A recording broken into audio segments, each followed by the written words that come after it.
cái tiri tí cái sepa ở sân trò khát làm last night còn khả năng ô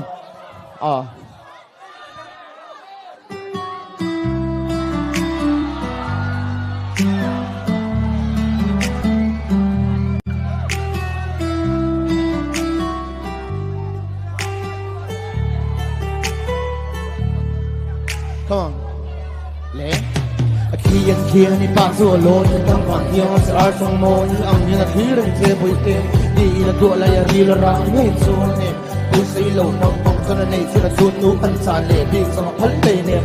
dù có mong ngày gì nắng tối chuột nhưng tờ sang sổ thì lông lông bả xe thì nó đồn rong nhưng lên nó tay là con phạm lệ rồi tù đi nó làm sặc tôi buồn rồi tôi tù lên nó nói kể về xuân du phim nói yang nói chân tù thoại thoại chung sặc mà xe tao nó lòi ô lên con tù chuột bạn được biết đi chân gặp ai tôi sợ là vội hay là hay bị lầu sặc mê là ăn cái thì luồn đi rin sắc tu lệ nên tu đi đến bông về thùng mà hoàn tu đã tiền tu lá khung mà làm tu phân dễ lắm và đam mê dễ nhau bằng căn ngồi chuyện căn tu nó lộ hình mê là căn một đạo khí come on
Let's see the toilet sign up and say one